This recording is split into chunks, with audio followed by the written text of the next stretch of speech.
근래 지난주에 원세훈 전 국정원장에 대한 1심 재판부 판결이 있었습니다. 많은 국민들이 납득하지 못하고 있습니다. 제 야당 소속 법제사무위원회 일동은 여기에 대해서 입장을 발표하도록 하겠습니다.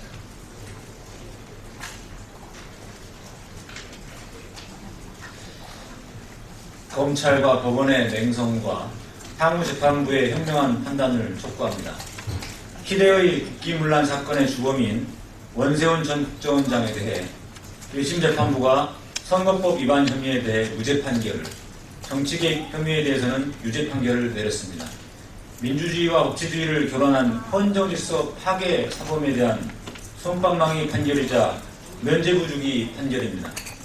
단순한 개인적 일탈이 아닌 국정원 차원의 조직적인 여론조작을 통한 국가정보기관의 정치개입 범죄 사실을 인정하면서도 재판부는 민주주의 국가에서는 있을 수 없는 심각한 범죄 행위를 저지른 국가정보기관의 주장에 대해 법을 잘 몰랐다는 어처구니없는 사유를 들어서 중요 부분은 무죄 판결하고 인정 부분도 지나치게 가벼운 집행유예 판결을 내렸습니다. 헌정질서 수호 의지가 결여된 사법부의 안이한 판단이라 아니할 수 없습니다.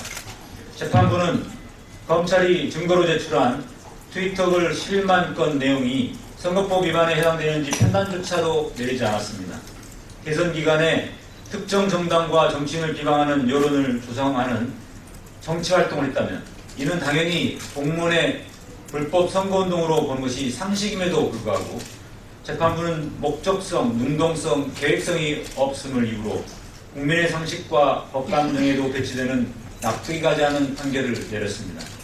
100번 양보하여 원세훈 전 국정원장의 행위가 공직선거법이 금지하고 있는 공무원의 선거운동에 해당하지 않더라도 재판부의 판결문에서 나타났듯이 공직선거법이 금지하고 있는 선거에 영향을 미치는 행위에 해당한다면 재판부는 당연히 검사에게 공소장 변경을 요구하는 것이 사법정의를 실현해야 할 재판부의 당연한 의무임에도 불구하고 이를 외면했습니다. 과거 1심 재판부의 담당 판사는 이와 유사한 야당 시의원의 리트윗 건에 대해서는 당선되기 못하게 할 목적으로 유권자의 선택을 오도하는 중대한 결과를 야기하는 선거 개입 행위라고 하면서 국정원의 범죄 행위에 대해서는 이와 배치되는 판결을 내렸습니다.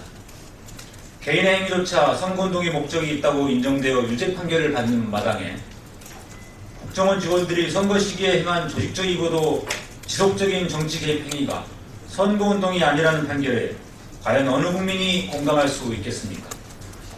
이에 우리 야당 법사위원 일동은 민주주의와 법치주의를 수호해야 할 사법부가 스스로의 권위를 실추시키고 책임을 방기하는 정치적 판결을 내렸다는 점에 심각한 우려를 표명하지 않을 수 없습니다.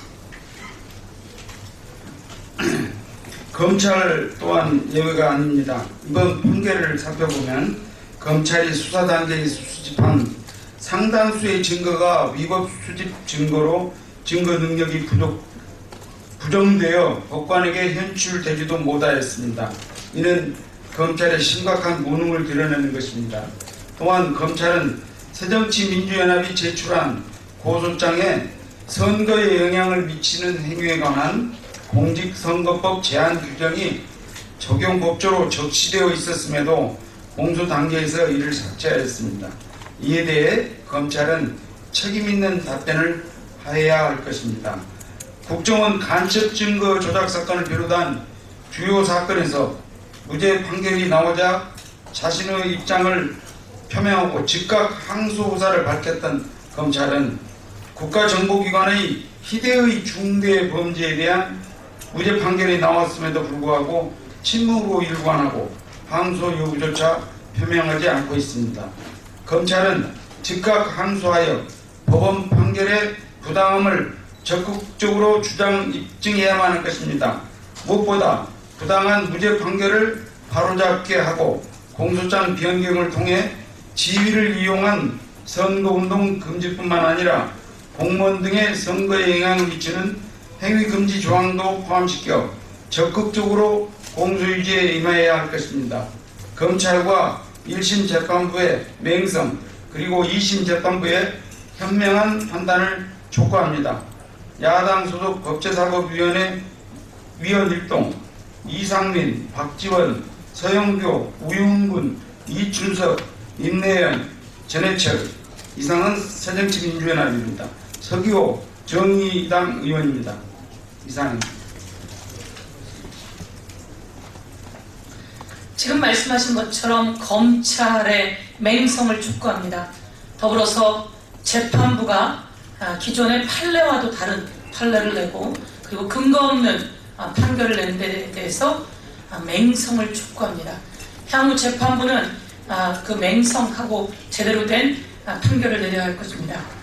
제가 바로 이어서 마이크를 잡은 이유는 조금 전 새누리당 의원들이 대통령의 7시간을 방어하기 위해 무더기로 왔습니다. 새누리당 의원들에게 경고합니다. 대통령의 7시간 만지면 만질수록 여러분이 방어하면 방어할수록 그 사건은 국민들 사이에 회자될 것입니다. 서른 의원에게 국회의원으로서 품위를 잃었다고 했는데요. 대통령은 대통령으로서 우리 아이들이 물속에서 살려달라고 할 때 제대로 역할을 했을까요? 대통령의 7시간 어느 누가 의문을 받지 않고 있습니까? 언론에서 의문을 제기하고 의혹을 제기하고 있는 부분에 대해 먼저 새누리당이 나서서 청와대가 나서서 밝힌다면 모두 없어질 일입니다. 세월호 특별법 마찬가지로 이것이 관건입니다. 새누리당의 맹성을 촉구하는 바입니다.